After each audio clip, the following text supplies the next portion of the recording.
अस्सलाम वालेकुम viewers, welcome back to my YouTube channel. कैसे हैं आप सब? उम्मीद है सब ठीक ठाक होंगे, खैर खैरियत से होंगे। आज मैं आपके साथ एक कंप्लीट नॉवेल रीड कर रही हूँ। उम्मीद है आप सभी को पसंद आएगा। नॉवेल का जनर है uni based, singer hero, rich heroine and poor hero. उम्मीद है आप सभी को पसंद आएगा। अगर पसंद आए तो लाइक कीजिएगा, चैनल पर नए हैं तो चैनल को सब्सक्राइब कीजिएगा, अपने रिव्यूज कमेंट की जरूरत में दीजिए, बेल आइकन को प्रेस करना बिल्कुल नहीं भूलिएगा ताकि आपको हर नए आने वाली वीडियो की अपडेट सबसे पहले मिले। चलिए अपना नॉवेल स्टार्ट करते हैं। पहली बार मैंने उसे अल-हमरा हॉल नंबर 3 की सीढ़ियों पर बैठे हुए देखा था। सर्दियों की धूप अपनी सारी शादाबी लिए उसके गिटार से होकर गर्दन तक लंबे बालों पर गिर रही थी। उसकी लंबी उंगलियां गिटार पर वक्फा से मोहतरिक थीं और इत्तेफाक से जैसे जैसे मैं सीढ़ियां ऊपर चढ़ रही थी वैसे वैसे गिटार की तारीख सरगम छोड़ रही थी। यही वजह थी कि आखिरी सीढ़ी पर पहुंचकर मैंने गर्दन मोड़कर उसे देखा था। उसकी पुश्त मेरी तरफ थी, आधा गिटार, चेहरे पर गिरे लंबे बाल और छोटी सी दाढ़ी मुझे दिखाई दे रही थी। मुझे हॉल के अंदर चले जाना चाहिए था, लेकिन मैं वहीं रुकी खड़ी रही। शायद गिटार की धुन ने मुझे मंजमंद कर दिया था। ये इब्तिदा थी उस सफ़र की जिसके इंतहा ने उसे मेरे दिल में लाजवाल कर दिया और मुझे जवाल पजीर। हॉल का लकड़ी का दरवाज़ा, जिसके लोहे के कुंडे बहुत ही शोर करते हैं, के सामने खड़े होकर मैंने ज़िंदगी में पहली बार आगे होकर किसी लड़के को देखना चाहा कि वो कौन है या कैसा है। वो ईसा था। खड़े खड़े जैसे ही मैंने उसे देखने के लिए चेहरा आगे की तरफ झुकाया, उसने गिटार पर अपना चेहरा ऊपर उठा लिया। हम दोनों के सर एक ही साथ में एक की रुख पर एक दूसरे की तरफ उठे थे। मेरा झुका रह गया और उसका उठा। मैं ऊपर आखिरी सीढ़ी पर खड़ी थी और वो नीचे पहली सीढ़ी पर बैठा था। उसकी आंखें सवालियाँ थीं और मेरी हैरत ज़दा। वो मेरी तरफ अचंभे से देख रहा था, मैं उसकी तरफ खौफ से। उसका जादू, मुझ पर चढ़ जाने का खौफ, इतने सालों बाद हकीकत में उससे मिल लेने का खौफ। मैंने वहाँ से हट जाना चाहा, लेकिन वहाँ से हिल नहीं सकी। सर उठाकर वो मेरी तरफ बदस्तूर देख रहा था। एक हाथ अभी भी गिटार के तारों पर था। मैंने उसे ऐसे देखने की कोई वजह देना चाही, लेकिन दे नहीं सकी और तेज़ी से हॉल के अंदर चली गई। अंदर बैठकर उसकी आंखों की हैरत याद आती रही। धूप जो उसकी कटी फटी दाढ़ी में से छन छना रही थी, सवाल जो उसकी आंखों में समेट आए थे, वो धुन जो वो बजाने की तैयारियां कर रहा था जिस वक्त मैं अपने कॉन्फ्रेंस अटेंड करके वापस जाने लगी। इस वक्त बेइख्तियार मैं वहीं सीढ़ियों के पास रुक गई। अब वो वहाँ सीढ़ियों पर नहीं बैठा हुआ था। मैंने ऐसे ही एक नज़र सारे अहमर अलहम्र पर डाली और उसे तलाश करना चाहता, लेकिन वो कहीं नज़र नहीं आया। कैंटीन से पानी लेकर जब मैं वापस जा रही थी तब वो एक लड़के के साथ आर्ट गैलरी से निकल रहा था। अब गिटार उसके पुश्त पर क्रॉस में था। सर पर ऐसे बदरंग गोल हैट था जो उसे मॉडर्न हत्ते की लग रहा था। वो हाथ में पकड़े पॉपकॉर्न खा रहा था। उसका मुंह इतनी तेज़ी से चल रहा था जैसे वो कई दिनों का भूखा हो। इतने गरीब लगता तो नहीं था, लेकिन ऐसे पॉपकॉर्न खाते वो बड़ा ही गरीब लग रहा था। ईसा, ओए गिटार वाले रुक! पीछे से किसी ने आवाज़ दी तो उसका मुंह और वो खुद एक साथ के लिए साकत हो गए थे। उसने मुड़कर पीछे देखा। मैंने भी गर्दन घुमाकर देखा था। एक दोस्त ने पीछे से आकर उसकी गर्दन को जकड़ लिया और वो उससे शेर के बच्चे की तरह लाड करने लगा था। मैं उनसे 4 स्टेप पीछे खड़ी हुई थी और वो 4 स्टेप ऊपर, और इत्तेफाक से हम फिर एक दूसरे को देख रहे थे। इस बार वो फिर से अचंभे से और मैं खौफ से। मुझे आज तक समझ में नहीं आया कि मैं किस खुशी में वहाँ खड़ी होकर उन्हें देखने लगी थी। दोनों दोस्त अपने लाड से फारिग हुए तो ईसा मेरे करीब आया। क्या मैं तुम्हारा कोई गुमशुदा रिश्तेदार हूँ जिसे देखकर तुम बार बार यूं चौंक रही हो? गिटार के कुछ तार उसकी आवाज़ में भी थे। मैंने ना में सर हिला दिया। वहाँ से जाने की फिर भी कोशिश नहीं की थी। ओह, मैंने तो खड़े खड़े सारी प्लानिंग कर ली थी कि मेरी कोई अमीर कबीर अंकल मुझे ढूंढ रहे हैं, यानी कोई टाइकून टाइप अंकल, करीब करीब मलिक रियाज जैसे। वो मुझे पा चुके हैं। अब वो मुझे अपने महल नुमा घर में ले जाएंगे जहाँ मेरे लिए एक साउंड प्रूफ स्टूडियो होगा। खैर, ये तो ज़रा आगे की बातें हैं। मेन बात तो ये है कि उनकी इकलौती बेटी मुझे पसंद करने लगी है। इतना पसंद कि हमारी शादी हो जाएगी। अंकल अपनी सारी जायदाद बेटी और दामाद यानी मेरे नाम कर जाएंगे। मैं इस जायदाद से पहले तो वर्ल्ड टूर करूँगा, फिर मैं अपनी एक ऐसी म्यूज़िक कंपनी खोलूँगा जो मुझे जैसे गरीब लेकिन काबिल फ़नकारों को प्रमोट करेगी। दुनिया में मेरा और मेरी कंपनी के फ़नकारों का एक नाम होगा, बिग नेम, फेम, सब खुशबाश। लेकिन तुमने मेरा इतने सारे ख्वाब तोड़ दिए। मैं अपने पापा की इकलौती बेटी ही हूँ। मेरी ज़बान से ये एकदम निकला, जबकि मैं उसका ड्रामा समझ रही थी। लेकिन तुम्हारे डैड मेरे अंकल नहीं हैं। वो मुस्कुराकर आगे जाने लगा था। उसका दोस्त अब डिस्पोजेबल कप में चाय ला रहा था। वो उसके पास गया, चाय पकड़ी, घूंट लिए और फिर एकदम ही मुड़कर मुझे देखा। इत्तेफाक से मैं चंद कदम ही आगे रेंग सकी थी। और तुम मुझे पसंद भी तो नहीं करती, ज़रा सा चिल्लाकर कहा था। मैं अभी भी वहीं खड़ी थी। बुरा हुआ इस ज़मीन का जिसने मेरे पर जकड़ लिए थे। क्या तुम्हारा मुझे अगवा करने का इरादा बन रहा है? तुम्हें लगता है कि मैं कोई हाई फाई आर्टिस्ट हूँ जिसके बदले में हुकूमत तुम्हें भारी ताउन देगी या तुम्हारे ग्रुप के लोगों को जेलों से रिहा कर देगी? हाई फाई तो तुम कहीं से भी नहीं लग रहे। और उसकी ओवर एक्टिंग से मैं चिढ़ गई थी। लेकिन तुम हर तरह से हाई फाई लग रही हो। रिच किड, अमीर तरीन, लेकिन आर्टिस्ट नहीं। मुझ पर कमेंट करने की कोई ज़रूरत नहीं है तुम्हें। अब मुझे गुस्सा आ गया था। आर्टिस्ट तो गरीब लोग बनते हैं, मुझे क्या ज़रूरत है आर्टिस्ट बनने की? चाय के कप से चुस्की लेते हुए वो थोड़ा सा चौंका था, फिर मूंछों तले दबे होठों में हंस सा दिया था। मुझे घूरने की भी तुम्हें कोई ज़रूरत नहीं है। मुझे म्यूज़ियम में रखा मुजस्समा नहीं हूँ जिसे तुम इतनी बारीक बीनी से देख रहे हो। मेरी जज़ाइयत में जाना बंद करो। लेकिन अगर तुम फिर भी ऐसा ही घूरते रहना चाहती हो तो पहले टिकट ले आओ। मेरा ख्याल है मुझ पर कम से कम $50 का टिकट तो लगना ही चाहिए। लाओ $50। उसने हाथ आगे किए थे और उसका दोस्त उसे कोहनी मारकर हंसने लगा था। मैं भिन्ना कर वहाँ से चलकर पार्किंग में आ गई। वो दोनों दोस्त भी पार्किंग से अपनी बाइक निकालने लगे थे। उनकी बाइक काफ़ी देर तक मेरी कार के सामने सड़क पर लहराती रही। दोनों मेरी कार को आगे जाने का रास्ता ही नहीं दे रहे थे।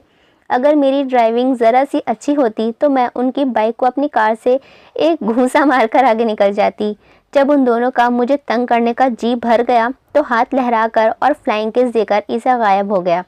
मैं अपने कॉलेज, अपने क्लास, अपनी सोसाइटी में हज़ारों लड़कों को देख चुकी थी, उनसे मिल चुकी थी, उन्हें जानती थी। फिर उसे ही देखकर मुझ पर अनजाने जादू का असर क्यों हुआ? क्या सिर्फ इसलिए कि एक बार मैंने उसकी शक्ल की एक लड़के का स्केच बनाया था, बल्कि उसी का।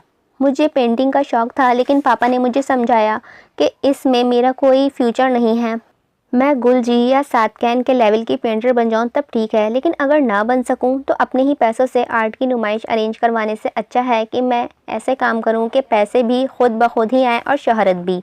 सीधे सीधे वो मुझसे कह रहे थे कि मैं ऐसे काम करूं जो मुझे ज़्यादा से ज़्यादा माली फ़ायदा दें, जिस पर 10 लगाने से 100 मिले। हकीकत तो ये है कि मुझे पेंटिंग का शौक़ था, जुनून नहीं। हत्ता कि मैंने आज तक सातकीन की एक भी पेंटिंग देखने की जहमत नहीं की थी। स्केचेस बनाने में मेरा हाथ काफ़ी साफ़ था। फारिग वक्त में स्केचेस बना लेती थी। पापा कहते हैं कि जिन चीज़ों से बड़े फ़ायदे हासिल ना हो उन्हें फारिग वक्त के लिए शौक़ बना लेना चाहिए, पूरी ज़िंदगी का मकसद नहीं।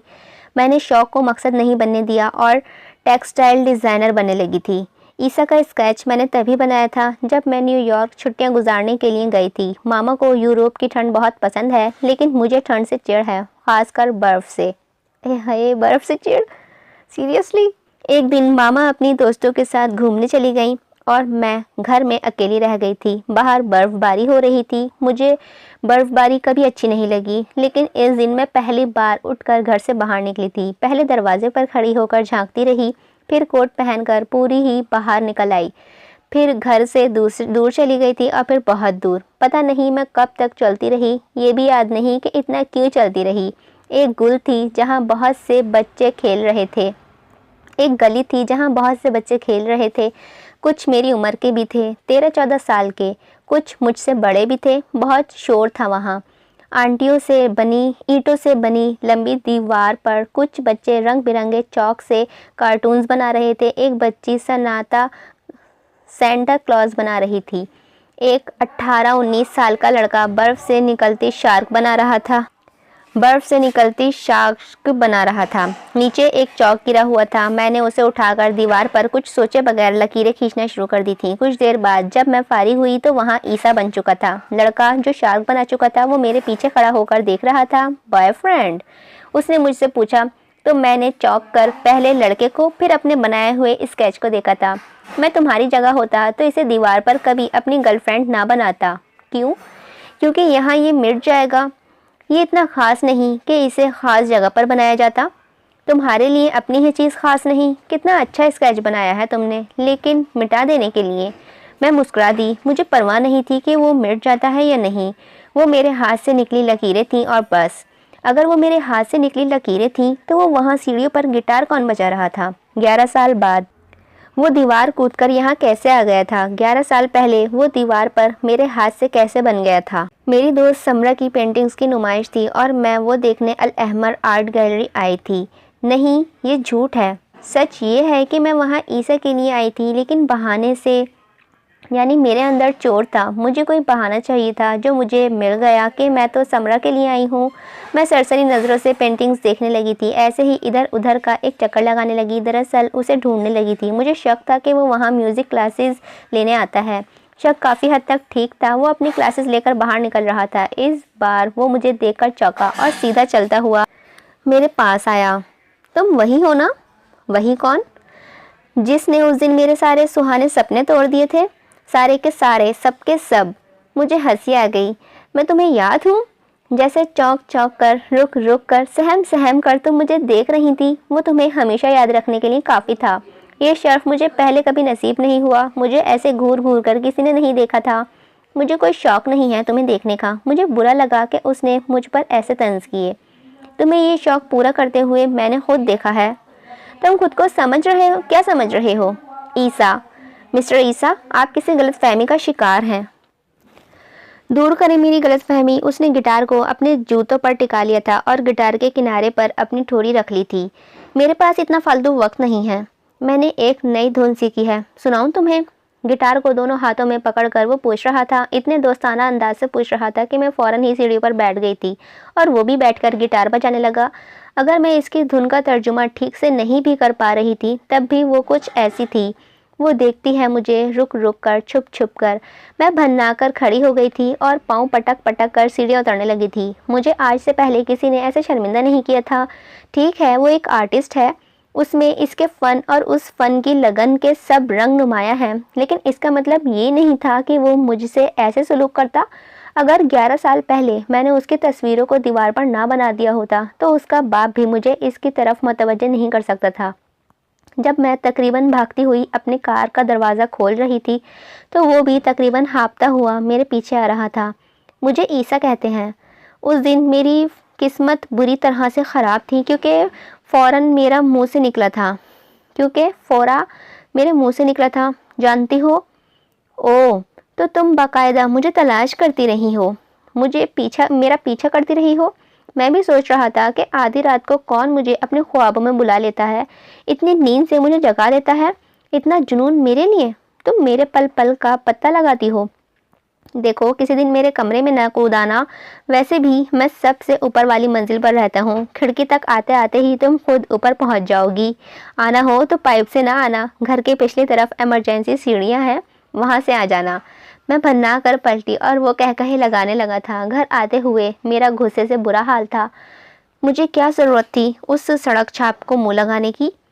उससे अगली मुलाकात NCA कॉलेज में हुई थी। वो अपने दोस्तों के साथ दरख्त के नीचे बैठा बातें कर रहा था। मैं करीब से गुजर रही थी कि अचानक ही मेरी उस पर नज़र पड़ी। क्योंकि 1 महीने बाद वो फिर से मेरे सामने आया था, इसीलिए मैं एक लम्हे के लिए ठिठक कर रुक गई। मुझे ठिठक कर रुकते हुए एक लम्हा भी नहीं हुआ था कि उसने मुझे देख लिया और कहकहे लगाकर अपनी आंखों को ऊपर हाथ रख कर हिलाने लगा। यानी उससे ऐसे इशारे करने लगा कि फिर से मुझे छुप छुप कर देख रही हो ना। मेरा खून समेट कर मेरे चेहरे पर आ गया। दिल चाहा एक नहीं 101 थप्पड़ मार कर आऊँ उसे। तुम समझते क्या हो खुद को? मेरा बस चलता तो खंजर उतार देती उसके सीने में। ईसा, उसने आराम से कहा था। नाम है मेरा। वैसे मैं खुद को माइकल जैक्सन भी समझ लेता हूँ, लेकिन कभी कभी। और तुम? मैं माई फुट। ऊप्स।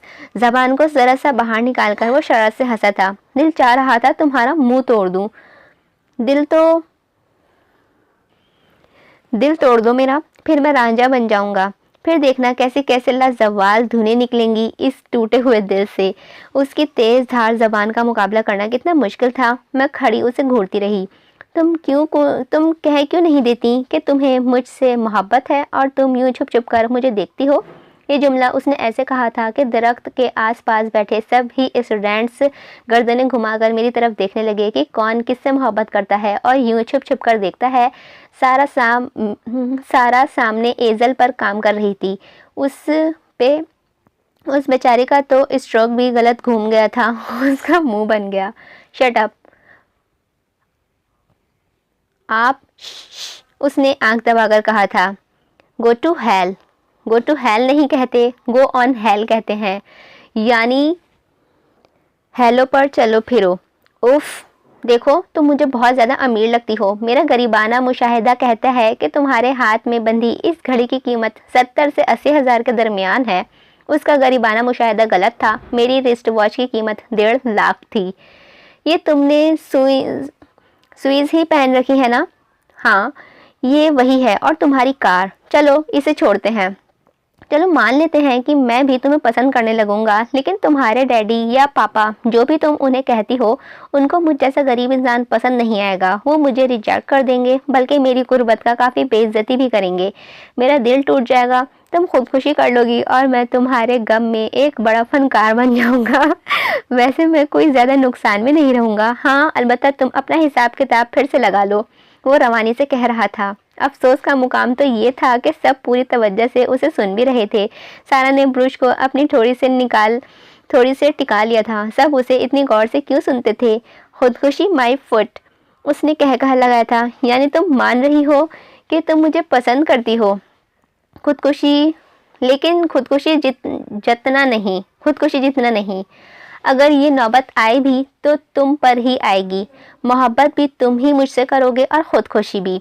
उसका दोस्त दिल खोलकर हंसा था। ईसा ने मुझे आंख मारी थी। मैंने सारा के हाथ से ब्रश खींचकर ईसा के मुंह पर रगड़ दिया था। उसका मुंह सुर्ख लकीरों से सज गया था। तुमने मुझे सुर्ख रंग दिया। क्या नाम है तुम्हारा? हाँ, सोफ़ी। ये क्या तुमने? तुम ज़रूर मुझे खून में नहलाओगी, लेकिन अगर खून का दरिया बहाकर भी तुम्हें पाना पड़ा तो मैं तुम्हें पा लूँगा मेरी जान। फिर सब हंसने लगे। अगर वो वाकई गरीब था तो गरीबों जैसा क्यों नहीं था? दबा दबा एहसास कमतरी का मारा हुआ, कपड़ों जूतों की तरह गाड़ियाँ तब्दील करने वाला, लड़कियों से बात करते हुए चेक ऑन रखने वाला। या वो गरीब नहीं था, या वो गरीब तो था, लेकिन उसके पास कुछ ऐसा ज़रूर था जिसके बल पर वो इतना इतराता था। अगर उसकी इतराहट उसके फ़न के बल पर थी तो मुझे उसकी परवाह करने की कोई ज़रूरत नहीं थी। पापा कहते हैं फ़नकार और फ़कीर में ज़्यादा फ़र्क नहीं होता। अगले दिन मैं कॉलेज गई तो वहाँ हर एक को मायने खींची से हंसते पाया था।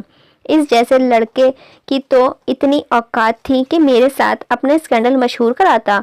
मैं उस लफंगे का मुंह तोड़ दूंगी, मैंने बेनिश से कहा था।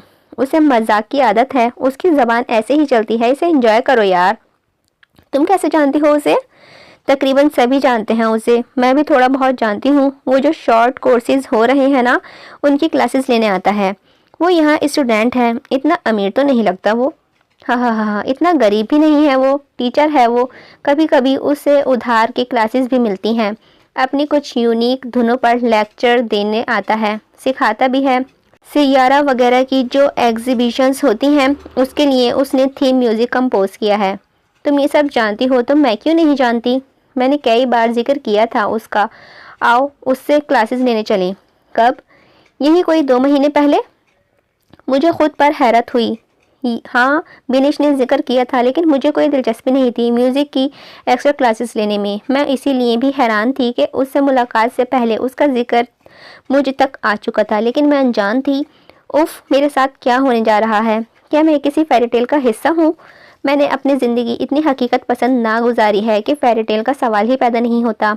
यही क्या कम था कि पापा के एक बार समझाने पर मैंने पेंटर बनने का ख्याल ही दिल से निकाल दिया था। पापा की दलाइल बहुत ही पुरअसर होते हैं, या शायद वो आने वाले वक्त और दुनिया पर बहुत गहरी नज़र रखते हैं। उनका कहना है कि दुनिया में वो शख्स कभी कामयाब नहीं होता जो जज्बाती होकर सोचता है और फैसला करता है। जैसे कि पापा कभी जज्बाती नहीं हुए थे। उन्होंने 28 साल की उम्र में खुद से 8 साल बड़ी अपने बॉस की बेटी से शादी कर ली थी। एक बार मैंने पापा के कागजात में एक खूबसूरत लड़की की तस्वीर देखी तो उनसे पूछ लिया, ये कौन है पापा? आपकी कोई क्लास फेलो है? मैं एक मिडिल क्लास लड़का रहा हूँ सोफिया, और मिडिल क्लास लड़कों की क्लास फेलोज़ लड़कियाँ नहीं होती। हो भी तो उनके साथ दोस्तियाँ नहीं होती। क्लास का फ़र्क हर क्लास में रहता है। ये मेरी कज़िन है, खाला की बेटी। आपने इनकी तस्वीर को क्यों संभाल के रखा हुआ है? आप इन्हें पसंद करते थे? हाँ करता था, अच्छी लड़की थी। अभी भी कभी कभार मिल लेता हूँ इससे। कितनी पसंद? शादी जितनी। फिर शादी क्यों नहीं की इनसे? इनसे करता तो तुम्हारी मामा से कौन करता? अब भी वैसे ही पसंद करते हैं इन्हें? हाँ अब भी पसंद करता हूँ। मुझ पर कोई पाबंदी नहीं है उसे पसंद करने की। हमेशा पसंद करना और हमेशा साथ रहना दो अलग अलग फैसले हैं। मैंने उसे हमेशा पसंद करने का फैसला किया था और आज तक उसे निभा रहा हूँ। आपने उनके साथ रहने का फैसला क्यों नहीं किया? पसंद किसी को भी मिल जा सकती को भी किया जा सकता है, लेकिन साथ हर किसी के साथ नहीं रहा जा सकता। मैं खामोश हो गई। ठीक कहा था पापा ने, पसंद किसी को भी किया जा सकता है लेकिन साथ हर किसी के नहीं रहा जा सकता। आओ तुम्हें एक धुन बजाना सिखाऊं। मुझे कॉलेज में दाखिल होते ही मालूम हो गया था कि वो आज कॉलेज में मौजूद है। मैं नहीं चाहती थी कि उस पर मेरी नज़र पड़े और मैं रुक कर उसे देखने लगूं। ऐसे ही फिर से बातें करने का मौका मिल जाता, लेकिन उस पर मेरी नज़रें क्या पड़ती। वो खुद ही एकदम से ऐन मेरे नज़रों के सामने आकर खड़ा हो गया। गिटार पर 2-3 बार उंगलियां मारकर कहने लगा, मुझे कोई दिलचस्पी नहीं है। मैंने बेजारी से कहा था, गिटार से? दोनों से, गिटार से और गिटार वाले से भी। गिटार से और गिटार वाला दोनों से अपने अंदर दिलचस्पियों की कई सामानियां रखते हैं। हमें आजमाओ तो सही। मैं कभी भी क्लासिक मूवीज़ नहीं देखती। मैं कभी भी क्लास मूवीज़ नहीं देखती। तो सी देख लिया करो, बल्कि DEF देख लिया करो। अपनी पसंद नापसंद पर लकीर नहीं खींच दिया करते। कभी कभी राह के ढेर में भी हीरा निकल आता है। उसने अपने कॉलर खड़े किए थे। मेरे पास इतने हीरे हैं कि मुझे राह के ढेर तक जाने की कोई ज़रूरत नहीं है। तुम भी जाओ यहाँ से। मैंने हीरो को वापस राख में दफन हो जाने के लिए कहा। तुम्हें देखकर ऐसा क्यों लग रहा है कि तुम मुझसे खफा हो? मेरा मुंह हैरत से खुल गया। वो किस धड़ल्ले से मुझसे अपने ताल्लुक जोड़ रहा था। तुम ऐसे कह रहे हो जैसे तुम। मैंने तंद व तेज़ लहजे में कहना चाहा था और उसने मुझे टोक दिया था। मैं एक हफ्ते कॉलेज नहीं आया और तुम नाराज़ हो गई। अच्छा बताओ कैसे मानोगी? चाय या आइसक्रीम? पिज़्ज़ा? पिज़्ज़ा वीज़ा मैं नहीं खाऊंगा। मेरी पॉकेट में सिर्फ 50 रुपये हैं। किस कॉलेज की कैंटीन से 50 के 2 कप मिलते हैं? मैंने इस्तज़ाइया पूछा था। यानी तुम चाय पीने के लिए राज़ी हो, बस तुम्हें कम पैसों पर एतराज़ है। कॉलेज की कैंटीन की कौन बात कर रहा है? तुम मस्ताने माही को नहीं जानती? वो जो मेन मॉल से ज़रा हटकर अपना खोखा लगाकर खड़ा होता है। हाँ वही, जिसके सामने के 3 दांत गायब है। तुमने गैस कर ही लिया। लड़की वैसे तुम ज़हीन हो। तुम्हारे गिटार की तारों की तरह तुम्हारी ज़बान की भी तारें होनी चाहिए थी, जिन्हें खींच कर तोड़ दिया जाता। ज़बान की तारें भी तोड़ देना। तुम मेरे साथ आओ, थोड़ा सा चल कर जाना पड़ेगा वहाँ तक। 20 का कप कड़क एंड भड़क चाय। तुम मुझसे फ्लर्ट करने की कोशिश कर रहे हो? नहीं, बल्कि तुम मुझसे फ्लर्ट कर रही हो। तुम मुझसे मोहब्बत कर सकती हो, मैं फ्लर्ट भी नहीं कर सकता। किस पागल ने कहा है कि मुझे तुमसे मोहब्बत है? मेरी आवाज़ इतनी बुलंद हो गई थी कि उसने एकदम ही अपने दोनों कानों में उंगलियां ठूसनी थीं। पागल को छोड़ो। अच्छा सुनो पागल, मुझे यकीन है तुम कभी किसी की बाइक के पीछे नहीं बैठी होगी। अमीर लोगों का यही मसला होता है, महंगी महंगी बोर चीज़ों की जान ही नहीं छोड़ते। दरवाजे बंद करके गेट पर बैठ जाते हैं। क्या मिलता है तुम्हें इन 4 पहियों पर घूमकर? और तुम्हें क्या मिलता है 2 पहियों पर घूमकर? जिंदगी और आज़ादी का एहसास। तुम्हें क्या पता कि बाइक पर ज़िंदगी कितने करीब से होकर गुजरती है। मुझे कार की खिड़की से ही ज़िंदगी अच्छी लगती है। वैसे भी मुझे क्लास लेनी है। यानी तुम मुझे इनकार नहीं कर रही, क्लास के बाद आने के लिए कह रही हो। अगर तुम मुझे ऐसे ही तंग करते रहे तो मैं ये क्लास छोड़ दूंगी, लेकिन अगर तुमने मुझे तंग ना किया तो मैं ये दुनिया छोड़ दूंगा। मेरा ख्याल था तुम पढ़े लिखे डिसेंट लड़के हो। तुमने इतना सोचा मेरे बारे में? उफ, क्या चाहते हो तुम? मैंने एक बार तुम्हें रोक कर क्या देख लिया, तुम तो चिपक ही गए हो। तुम भी ऐसे ही करो। चलो आओ मेरे साथ क्लास बंक कर दें। वैसे तुम्हारे कौन से छोटे छोटे बच्चे भूखे मर रहे हैं जिनके लिए तुम इतनी मेहनत कर रही हो? वो कहकर आगे बढ़ गया था। मुझे बाद में मालूम हुआ कि क्लास मैंने ही बंक नहीं की थी, उसने भी अपने लेक्चर्स की क्लास बंक की थी। वो तो वहाँ बैठकर मेरा इंतज़ार कर रहा था। वो आगे जा रहा था और मैं अपनी क्लास लेने के लिए क्लास की तरफ बढ़ना चाहती थी, लेकिन ऐसा हो ही नहीं पा रहा था। बल्कि ऐसा हो गया कि मैं उसके पीछे जाने लगी। वो आगे, मैं पीछे। उसने बिना पीछे मुड़कर देखा, जाकर बाइक स्टार्ट की और उस यकीन के साथ कि मैं उसके पीछे मौजूद हूँ, बाइक को किक लगा दी थी। उसको किक लगाते ही मैं उसकी बाइक के पीछे बैठ गई थी, सिर्फ 2 पहिए पर ज़िंदगी ज़रा करीब से देखने के लिए। तुमने कहा था चलकर जाना होगा कड़क एंड भड़क चाय पीने। तुम्हें मेरी बातें इतनी याद रहती हैं, हुर्फ आखिर समझती हो। इतने अजीज़ हैं मेरे अल्फाज तुम्हें। बाइक की तेज़ आवाज़ के साथ वो चिल्लाकर बोलने लगा था। मैं बाइक पर पहली बार बैठी थी। हवा से मेरे बाल बुरी तरह से उड़ रहे थे। मुझे ऐसा लग रहा था कि सब मुझे ही देख रहे हैं और ये भी कि सब क्या सोच रहे होंगे, ईसा और सोफ़ी साथ साथ। एनीवे, मस्ताने माही की कड़क भड़क चाय, अगर वो चाय ही थी तो काफ़ी गैर चायशुदा थी। मैंने जैसे तैसे उससे पिया, क्योंकि वो मुझे चाय फेंकने ही नहीं दे रहा था, ना वापस करने दे रहा था। 20 का कप है, पूरा पियो। मैं दे दूंगी अपने रुपए, फिर तुम्हें 20 लाख देने होंगे। अगर मेरी गैरत का जनाजा निकालना ही है तो ज़रा बड़ी कीमत से निकालना। बोलो, दोगी 20 लाख? काश मैंने सालों पहले तुम्हारा स्केच ना बनाया होता। मुझे उसकी धौंस बुरी लगी थी। कौन सा स्केच? मुझे चढ़ाने के लिए उसने पर जोर आवाज़ से चाय की चुस्की भरी थी। कुछ नहीं, ऐसे सड़क किनारे खड़े होकर मस्ताने माहिर टाइप के खोखे की चाय पीते हुए मैं उससे स्केच की बात कैसे सुना सकती थी? क्या तुमने मेरा स्केच बनाया है? अगले दिन वो कॉलेज में मेरे साथ आकर बैठते हुए पूछ रहा था। बनाया था, बनाकर उसे था भी कर दिया। बहुत साल पहले बनाया था। इस वक्त मैं न्यूयॉर्क में थी। वो सवालिया मेरी तरफ देखने लगा था। बहुत साल पहले तुम मुझसे अब मिली हो। मैं कभी न्यूयॉर्क नहीं गया सोफ़ी, इसीलिए तुम्हें पहली बार देखकर हैरान हुई थी। तुम वैसे ही हो जैसे मेरे चौक से दीवार पर उभरे थे, नाकाबिले यकीन। क्या इस स्केच में भी मेरे बाल लंबे थे? हाँ, और दाढ़ी भी थी। मैं बहुत हैरान हूँ, बहुत ज़्यादा। तुम इतने सालों से मुझसे मोहब्बत कर रही हो। अब बस कर दो ये मोहब्बत मोहब्बत करना। तुम जानते हो ऐसा कुछ नहीं है। ऐसा कुछ नहीं है तो ऐसा कुछ हो जाएगा। वैसे मैं तुम्हें काफ़ी पसंद करने लगा हूँ। मैं सबको पसंद आती हूँ। उसने सर से लेकर पाँव तक मुझे देखा था, जैसे मुझे आई हो वैसे नहीं आती होगी। वो गिटार बजाने लगा। सुनो, वो मेरा नाम बजा रहा था। मेरा नाम भी धुन हो सकता है, मालूम नहीं था। क्या प्लानिंग है तुम्हारी? कब काम शुरू करोगे फिल्म्स में? पाकिस्तानी फिल्मों को मेरे म्यूजिक की समझ नहीं। गया था एक बार, कहने लगे कोई भंगड़ा वंगड़ा बनाओ। तो बना लो भंगड़ा। जो फ़न में सौदेबाजी करता है वो बेईमानी करता है, फिर उसे हकीकी तख्लीक़ात मिलना बंद हो जाती है। उफ, इतनी सकराती बकराती बातें। कहीं इसका मतलब ये तो नहीं कि तुम हॉलीवुड के ख्वाब देख रहे हो? अगर इन्हें मेरा म्यूज़िक समझ में आ जाता है तो हॉलीवुड में क्या बुराई है? तुम इतने ऊंचे ख्वाब देखते हो या मजाक में कह जाते हो? करने के लिए मजाक, बहुत मजाक में। यही क्यों?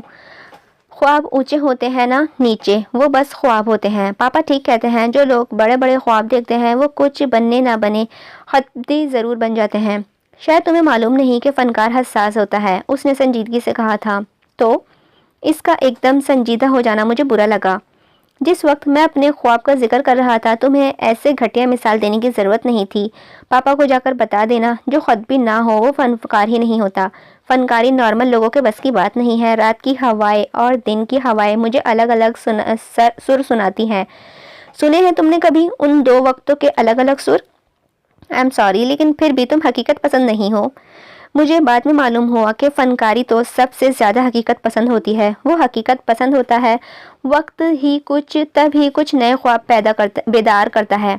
ज़िंदगी की तलखियाँ कम करने के लिए, हकीकत की अक्कासी के लिए, कुछ ख्वाब ज़िंदगी को वापस बुलाने की और कुछ ज़िंदगी को ज़िंदगी करने के लिए।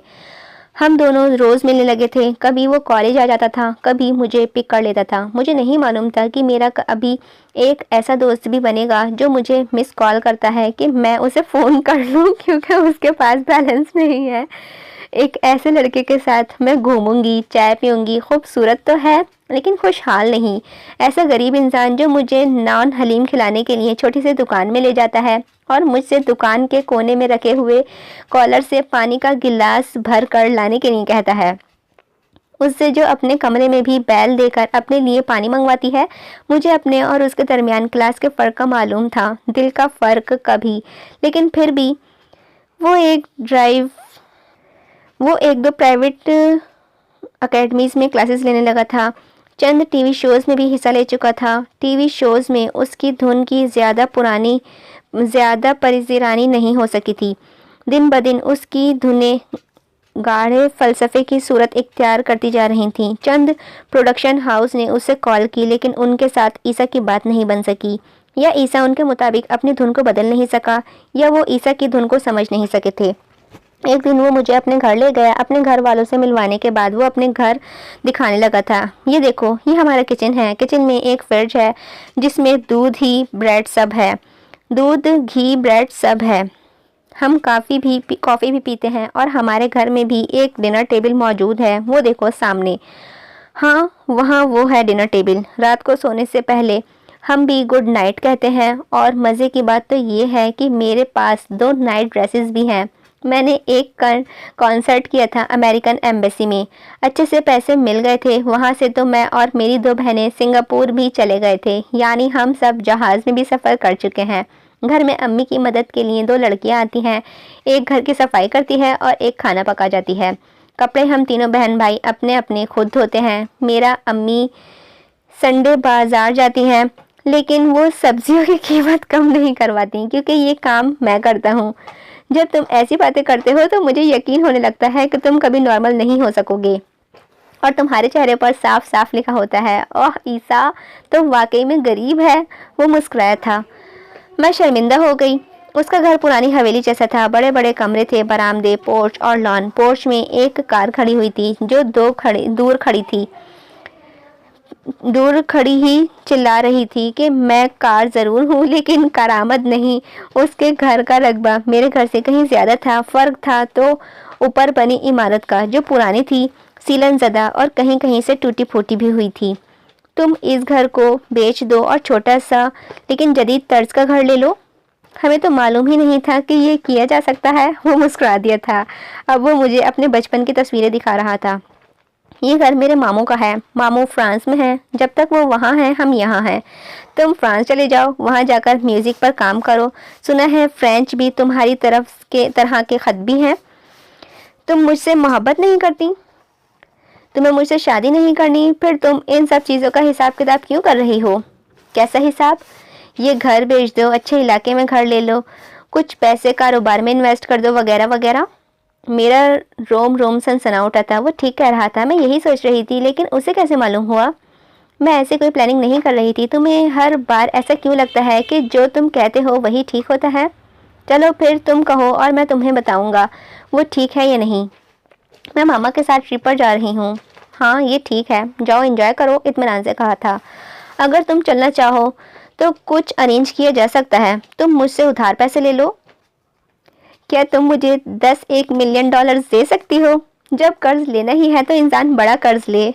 हो सकता है मुझे जर्मनी पसंद आ जाए और मैं आना पसंद ना करूं। मैंने उसे डराना चाहा था। जर्मनी तुम्हें पसंद आएगा, लेकिन तुम्हें वापस आना ज़्यादा पसंद आएगा। तुम्हारी खुशफहमियाँ तुम्हें ले डूबेंगी। मुझे सिर्फ तुम ले डूबोगी सोफ़ी। मैं टॉल्स्टॉय होता तो एक गांव बसाता, खेतों में काम करती, एक देहातन को दिल देता। सर शाम जब सारा गांव आतिशदानों के गर्द जमा होता, मैं तुम्हारे लिए बर्फ़ के ढेर पर बैठकर वायलिन बजाता। तुम गिटारिस्ट हो? टॉल्स्टॉय के गांव में मैं नवाज होता, पसंद करता। तुम भी तो देहाती होती तुम भी तो देहातन होती, उसके आँख मार कर कहा था। लग्जरी ज़िंदगी भी बोर कर देती है। ये मैंने ज़िंदगी में पहली बार उस वक्त जाना जब मैं और मामा शिप में बैठे समंदर का सफ़र कर रहे थे। हद है, समंदर की लहरों पर उछलता क्रूज़ और उसके डेक पर खड़े लोगों में मेरी दिलचस्पी खौफनाक हद तक खौफनाक थी। मेरा सुरमई लिबास हवा के थपेड़ों से थरथरा रहा था। मैंने बाजुओं को अपने गिर्द लपेटने की जहमत भी नहीं की थी। मैं डूबते हुए सूरज को देखने की रौदार भी नहीं थी, जिसे देखने के लिए सब लोग टैग पर मौजूद थे। फिर मुझे क्या देखना था? ये जज्बा तो दिल दहला देने वाला था। मैंने सर्दी नहीं सहम से अपने गिर बाजू लपेट लिया था। दिल फिर पहली बार वार करने वाले के वार कितने ही कोरे हुए, बड़े महलिक होते हैं। सूरज की पानी में डूबते देखकर मैंने ये एहसास पाया, मुझे समंदर वहशतज़दा करने लगा था और आसमान का वो टुकड़ा जिसके नीचे मैं अकेली खड़ी थी मुझ पर आकर गिरने के लिए झटकने लगा था। दिल पर पहली बार वार करने वाला ईसा। ईसा, तुम में ऐसा क्या है कि तुम मेरे लायक बन सको, जिसके लिए मैं ये समुंदर छोड़कर फलांग कर या तैर कर आऊँ। गिटार की तारों से सर निकालने वाला, उलझी और ना समझ में आने वाली धुनें बनाने वाला, और बस सिर्फ चंद बेमायनी धुनों की तख्लीक पर मैं तुम्हें अपनी तख्लीक का हक सौंप दूँ। क्या है तुम में, खुद से कहती रही थी। खींच खींच कर बहुत से दिनों बाद जब मैं वापस आई तो सिर्फ 7 दिन गुजरे थे। 7 दिन, और वो हंस रहा था। इतना पैसा लगाकर तुम लोग जाते हो और 1 हफ्ते में वापस आ जाते हो। 4 दिन तो मैं सिर्फ मरी और अयूबिया में ही लगा देता हूँ। मैं तुम्हारी तरह सालों बाद ट्रैवलिंग के लिए नहीं जाती, थक गई हूँ। घूमने से भी कोई थकता है। अगर मुझे कॉन्ट्रैक्ट मिल गया तो मिलकर चलेंगे। तो मैं बताऊंगा सयाहत कैसे की जाती है। कैसा कॉन्ट्रैक्ट? एक टेलीफिल्म की थीम म्यूजिक का। हाँ, 1,00,000 2 लाख में तुम मुझे लेकर घूमने जाओगे। कुछ सेविंग्स भी है मेरे पास। 4 लाख में हम बहुत आसानी से इराक जा सकते हैं, अफगानिस्तान, श्रीलंका और बांग्लादेश भी। तुम मुझे सयाहत के लिए लेकर जाना चाहते हो या मरवाने के लिए? वो हंसा था। मैं इतना गरीब हूँ नहीं जितना तुम अपनी बातों से जताकर मुझे बना देती हो। अच्छा सुनो, रात मैंने एक धुन बनाई है और आज तुम आ गई हैं। मैंने अल्लाह से दुआ मांगी कि सोफ़ी का दिल वहशत से भर जाए, उसे समंदर, जहाज़ और लोगों से डर लगने लगे और वो उन्हें छोड़कर वापस आ जाए। इसे बद्दुआ कहते हैं। मेरे लिए यही दुआ है कि तुम आ गई हो। मेरी दुआ कबूल हुई। अब तुम भी सुन लो, कभी दुआ में मुझे ना मांगना। तुम मुझे अच्छे लगते हो, लेकिन इतने नहीं कि मैं सब कुछ छोड़ छाड़ कर तुम्हारे पास आ जाऊंगी। फ़र्ज़ करो अगर मैं कुछ छोड़ूंगी तो तुम्हें बहुत कुछ छोड़ना होगा। दुनिया छोड़ जाऊं? देखते हैं कि तुम कितने कामयाब फनकार बनते हो, फिर बात करते हैं। ये सबसे बुरी बात है जो तुमने अब तक की है। तुम दोबारा कभी मुझसे बात ना करना। तुम तो वाकई में एक कारोबारी इंसान हो। अगर मैं लेन देन पर आया तो ना कुछ दे सकोगी ना ले सकोगी। जान लो सोफ़ी, मेरी धुनें तुम्हारी हैं। दुनिया के किसी भी बाजार में जाकर बेच देना, जितना चाहे कमा लेना।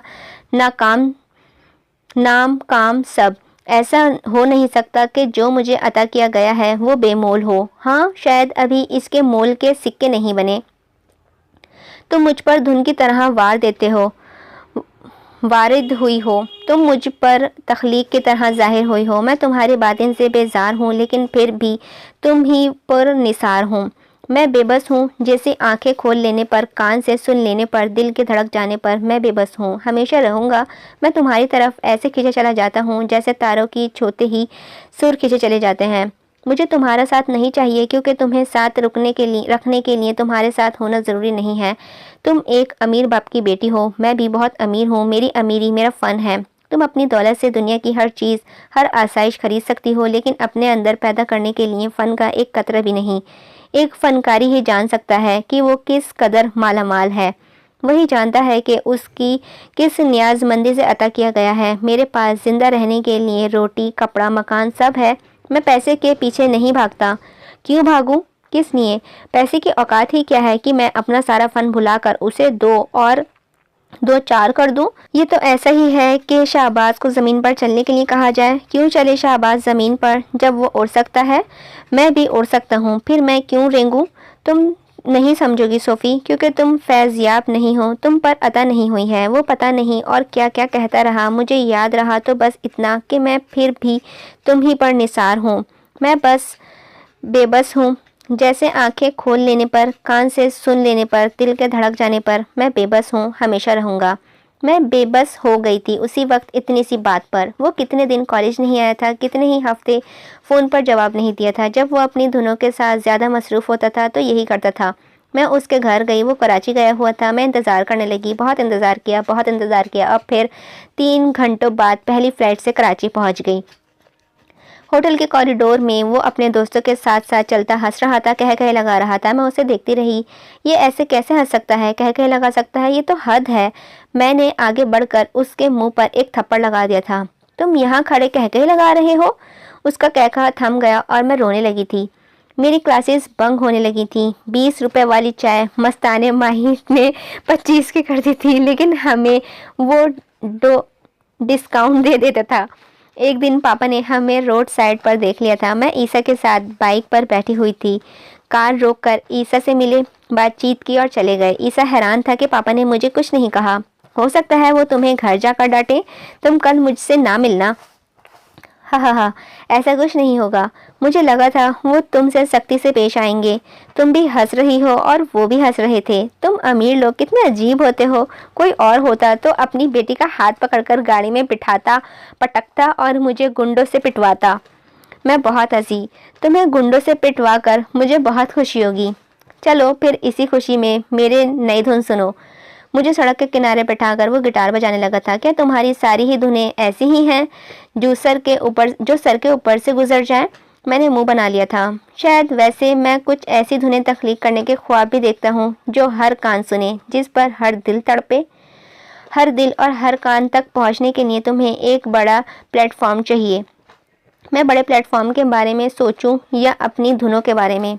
यानी तुम समझते हो कि किसी दिन तुम कॉलेज के दरख्तों के नीचे बैठे अपनी धुन बजा रहे होगे और हॉलीवुड की किसी बड़ी म्यूजिक कंपनी का ऑनर यहाँ से गुजर रहा होगा। फर्ज करते हैं कि वो कॉलेज किसी काम से आएगा और फिर वो तुम्हें सुनकर खड़ा का खड़ा रह जाएगा। वो मुतासिर हो चुका है। वो तुम्हें एक कॉन्ट्रैक्ट ऑफर करता है जिसे तुम कबूल करते हो और फिर तुम हो गए और शोहरत।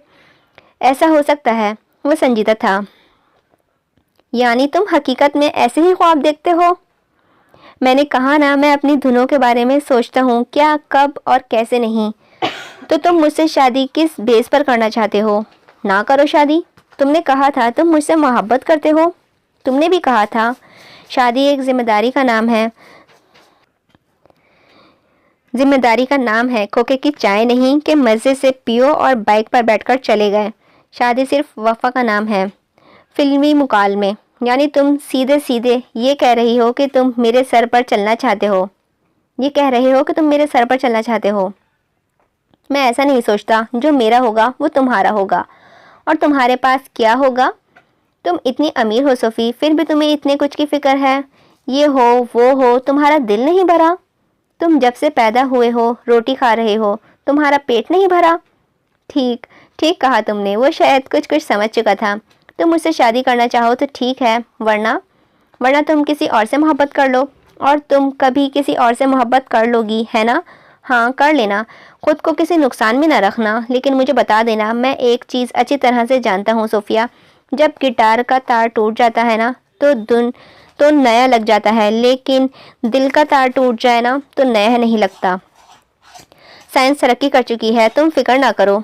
सुनो सोफ़ी, जिस दिन तुम्हारी मोहब्बत का तार मेरे दिल से टूट गया, उस दिन तुम्हें फुटपाथ पर बिकने वाले सस्ते नावल पढ़ना छोड़ देने चाहिए। मैंने गुस्से में आकर 2 उंगलियां फंसाकर उसके गिटार का एक तार खींचकर तोड़ दिया था। दिल रह गया है, वो भी तोड़ दोगी? मुझे उसकी धुनें कभी समझ में नहीं आती थी और कभी कभी उसकी भी। वो क्या करना चाहता है, क्या कहना चाह रहा है, उसे क्या चाहिए, मुझे इस वक्त कभी मालूम नहीं हो सका था, या ठीक ठाक मालूम नहीं हो सका था। मुझे वो एक ऐसा जज्बाती आर्टिस्ट लगता था जो अपने फ़न के लिए ज़रूरत से ज़्यादा हसास है, और मेरी मोहब्बत के लिए भी। पापा कहते हैं हसास इंसान ख़तरनाक होते हैं, और सबके बावजूद मैं उसके साथ थी। इतने साथ कि एक बार बिनिश ने मुझे एक प्रोफेसर की बात सुनाई जो उन्होंने मेरे और ईसा के बारे में कही थी। वही पुरानी कहानी। एक लड़की थी, सस्सी, गवर्नर सिंध की बेटी।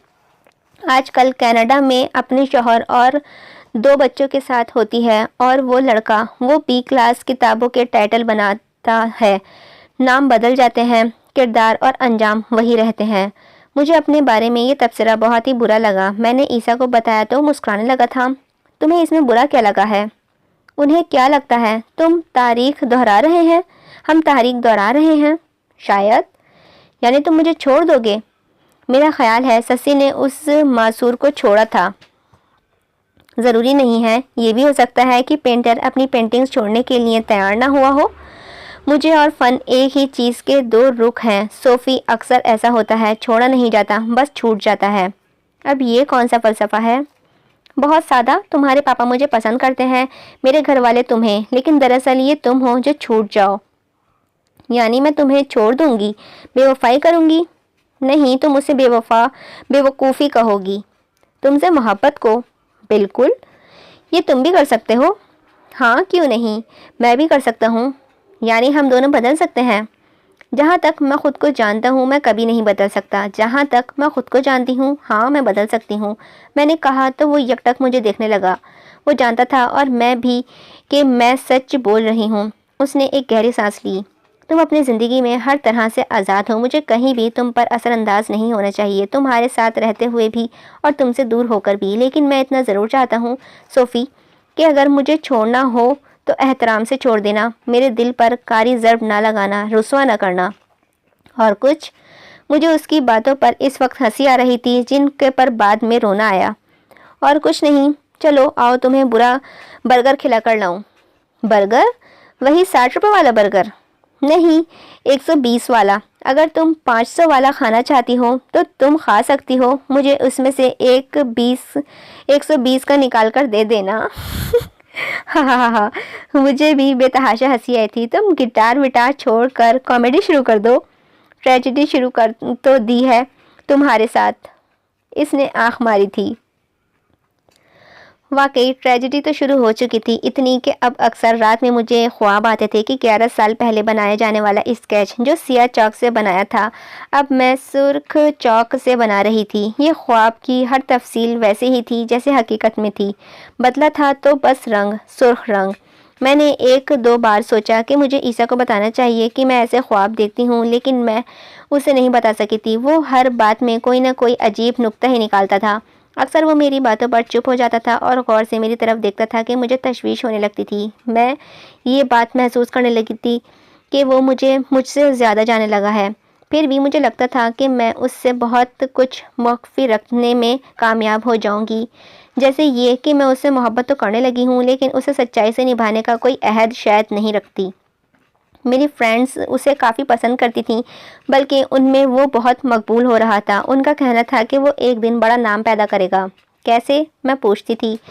तुमने उसकी लक देखी है, लुक देखी है? लंबे बाल, फटी पुरानी जीन्स, क्रॉस गिटार, उलझी हुई दाढ़ी, इसमें मशहूर होने की सारी सफ़ाहत मौजूद है। मशहूर तो वो अभी भी बहुत से कॉलेज में है, दुनिया में भी हो जाएगा। सोच रही हूँ उसे डेट कर लूँ ताकि उसकी एक्स गर्लफ्रेंड्स की लिस्ट में शामिल हो जाऊँ।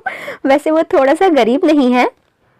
पता नहीं इस थोड़ा सा गरीब से उसका क्या मतलब था, यानी कितना थोड़ा सा गरीब। यार वो शौकिया बाइक पर आता है या उसके पास है ही बाइक? वो बस पर भी आता है। आज तक जो उसने मुझे महंगा तरीन लंच करवाया है वो 560 बिल का करवाया है। सब दिल खोलकर हंसने लगे थे। मैं उसकी गुर्बत का मजाक उड़ा रही थी। फिर भी वो मुझे पसंद है। नूरे ने कहा था, तुम्हारी जगह मैं भी होती तो उसे मिस डेट करती। तुमने देखा कि वो किस बेनियाजी से चलता है? ऐसा लगता है जैसे उसे दुनिया में किसी की कोई परवाह ही नहीं है। ऐसे लापरवाहों की परवाह लेने को कितना दिल चाहता है। दिल की तरफ हाथ रखकर कहा था, मेरे वो बहुत परवाह करता है। मैंने फ़ख्र से बताया था। अगर मैं उसे शादी करूं तो मैं उसे म्यूज़िक कंपनी खोल कर दूं या म्यूज़िक एकेडमी। मुझे इस बात ने हैरतज़दा कर दिया था। नूरे ने उस पर इन्वेस्टमेंट तक के बारे में सोच लिया था, इतनी अहमियत दे रही थी वो उसे। मैंने ईसा को सब बता दिया था। खत्ती सोच, वो कह लगा रहा था। लोगों को तुम में इतनी दिलचस्पी है, मुझे यकीन नहीं आ रहा। ये सब वक्त ही होता है यार। शायद मैं अलग हूँ तो अपील करता हूँ, या थोड़ा सा खूबसूरत। मुझे इग्नोर करने की आदत है और तुम जानती हो जो लड़का इग्नोर करता है वो लड़कियों को अट्रैक्टिव ईगो हर्ट करता है। मुझ जैसे कुछ लोग आगे चलकर स्टार बन गए तो लोग कहते हैं कि मैं भी ऐसा ही स्टार बनूंगा। हम मुस्तकबिल को हमेशा सजा कर रखते हैं, ऐसा कामयाब देखते हैं, लेकिन आखिरकार हर चीज़ अपनी कशिश खो देती है और उनमें इंसान सबसे ज़्यादा जल्दी अपनी कशिश खो देता है। यानी मेरी कशिश भी ख़त्म हो जाएगी। अगर मोहब्बत ख़त्म हो गई तो कशिश कैसे रहेगी? कभी कभी वो इतना ही साफ गोया हो जाता था। मैं हर रोज़ उससे मिलती और मुझे लगता कि वो आज नई बात कर रहा है। वो पहले जैसा नहीं रहा। अगले दिन मिलती तो ऐसा लगता वो कल जैसा नहीं रहा। ये भी सच है कि वो मुझे बहुत ज़्यादा हैरान करने लगा था। अक्सर मुझे लगता कि उसके पास कोई जादू है। वो मेरे दिल के बात जान लेता है। वो मेरे दिल का ख्याल और चोरी दोनों पकड़ लेता है। ईसा और अपनी ज़ात में छोटा मोटा दरोश लगता था। उसे इल्हाम होते थे जो उस पर वजाहत से अश्कार होते थे, लेकिन उसकी ज़ात के बारे में ये इल्हाम मुझे उसके जाने के बाद हुए। मुझ पर वो अपने ख़त्म हो जाने के बाद अश्कार हुआ है। ख़त्म हो जाने के बाद भाई हीरो मर जाएगा क्या। एक रात वो डिनर के लिए घर आया। उसने मामा के लिए गिटार भी भेजा था। हम उसके लिए बहुत कुछ कर सकते हैं, ये स्टार बन जाएगा, सोफ़ी भी खुश हो जाएगी। मामा ने पापा से कहा, जो मैंने सुन लिया था। पापा उसे अपने साथ चहलकदमी के लिए ले गए थे। ज़्यादातर पापा ही बोलते रहे। वो खामोशी से सुनता रहा। मैं जानती थी कि वो उससे वही सब कह रहे हैं जो मुझसे कहते रहते थे। क्या कहा पापा ने तुमसे? वो तुम्हारे लिए फ़िक्रमंद हैं। उन्हें लगता है कि मैं तुम्हें कोई रोग लगा दूंगा, जबकि मैंने उनसे कहा है कि ये डर मुझे तुमसे है। ये बात कहते हुए वो बहुत संजीदा था। पापा ने मुझसे कभी ऐसी बात नहीं कही है, रोग वगैरह की। पापा भी ना, बस उनकी कुछ बातें मुझे बहुत अच्छी लगी। उन्होंने कहा, हर इंसान की एक मखसूस फितरत होती है और वो उसी के ज़ेर असर मोहब्बत करता है, जबकि मोहब्बत को फितरत के ताबा नहीं होना चाहिए। मैं समझी नहीं। मैं समझ गया। उन्होंने कहा है, तुमने ज़िंदगी में वही किया जो उन्होंने तुमसे कहा। माँ बाप की बात मानना अच्छा होता है। मैं पापा की अक्लमंदी की मदाह हूँ। हाँ, अच्छा होता है। बुरा तब होता है जब जुनून जाता रहे। तुम इसीलिए उनकी सब बातें सुनती मानती कि तुम बहुत फर्माबरदार हो। तुम इसीलिए मानती हो कि तुम्हारे अंदर जुनून ही नहीं है। मैं हंसने लगी। मुझे क्या ज़रूरत है जुनून पालने की? मेरा मानना है कि ज़िंदगी एक बार मिली है, हमें ऐसे जुनून की वगैरह की कश्ती में सवार नहीं करना चाहिए। वो खामोशी से मुझे देखने लगा था। उस रात मैंने उसे बेहद संजीदा पाया। वो हंस रहा था, कॉफ़ी पी रहा था, पापा के साथ सियासत पर बात कर रहा था, लेकिन फिर भी वो संजीदा था। उसकी ऐसी मुस्कुराहट ने मुझे बहुत उदास कर दिया। मैं एकटक उसे देखने लगी। जब वो जाने लगा तो मैंने उसका हाथ पकड़ लिया था। मैं तुमसे मोहब्बत करती हूँ ईसा, अपनी ज़िंदगी में मौजूद किसी भी चीज़ से ज़्यादा।